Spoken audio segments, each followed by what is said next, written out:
नमस्कार, MK news मध्ये आपणा सर्वांचे स्वागत आहे। गौरक्षणात पायी दिंडीचे देऊळगाव गलांडीवरून गौरक्षणात गडाकडे प्रस्थान।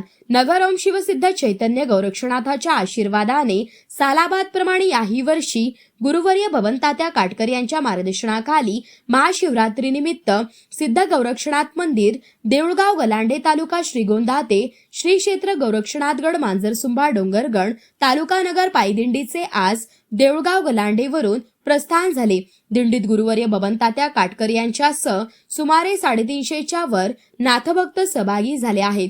दिंडीत भव्य रथ असून त्यामध्ये गौरक्षणाथाची प्रतिमा व पादुका आहेत, तर सर्व नाथभक्ताच्या डोक्यावर भगव्या टोप्या आहेत। यामध्ये कीर्तनकार दत्तात्रय महाराज ढोरसकर, केशव महाराज वाबर तसेच राजाराम महाराज साठे, सुभाष महाराज आळेकर, विद्याताई रेपाळे महाराज, पखवाज वादक माऊली महाराज सौताडे व श्रीनिवास महाराज राजगुरू सहभागी झाले आहेत। दिंडी निघाल्यावर गौरक्षणाथ मंदिर खांडगाव महाडुळवाडी ला मुक्काम करण्यात आले असून आज दुसऱ्या दिवशी सिद्धेश्वर मंदिर मांडवगण अंबिलवाडी वाटेफळ येथे मुक्काम, तर तिसऱ्या दिवशी वाकोडी फाटा तुकडो ओढा येथे मुक्काम, तर चौथ्या दिवशी दरेवाडीहून दिंडी नगरला येणार असून त्यावेळी नगरमधील नाथभक्त सहभागी होतात। वसंत टेकडी, आशीर्वाद लॉन तसेच नगर येथे दिंडी थांबणार आहे, तर मुक्कामी शेंडी येथील दत्त मंदिरात होणार आहे। दिंडीत भाविक गौरक्षणाथांचा जयघोष करत नाथांची गाणे म्हणतात।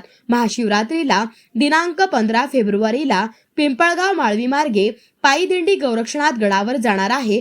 तसेच महाशिवरात्रीला पूजाभिषेक गडावर गुरुवर्य भवनतात्या काटकर यांच्या हस्ते करण्यात येणार आहे। दिंडीचे नियोजन सर्व सिद्ध गौरक्षणाथ सेवक व भक्त परिवार यांनी केले। तसेच सर्व भाविक भक्तांनी या कार्यक्रमाचा लाभ घ्यावा असे आवाहन यावेळी करण्यात आले। प्रतिनिधी महेश कांबळे।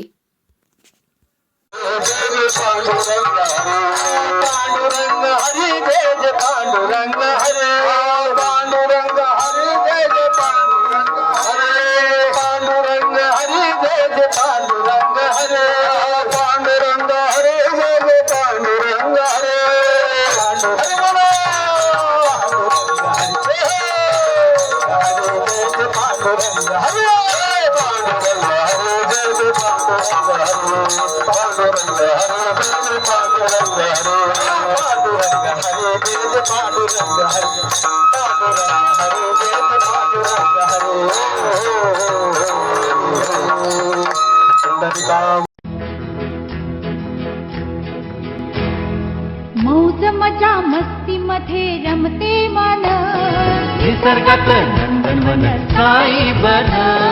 मौज मजा मस्ती मध्ये रमते मन, निसर्गात नंदनवन साई बन, साई बन। सुटेचा आनंद लुटू झाडी हिरवीगार, प्राणी पक्षी कारंजे धबधब्यांची धार। ला ला ला ला ला ला ला ला ला ला ला ला ला ला विरंगुळा विसाव्याचे वेचू क्षण। मौज मजा मस्ती मध्ये रमते मन, निसर्गात नंदनवन साई बन, साई बन। टेन्शन पासून राहू दूर, आनंद घेऊ पुरेपूर। हुरडा पार्टी वनभूषण या वैशिष्ट्यांसह अल्पावधीत लोकप्रिय झालेलं पर्यटन स्थळ साईबन।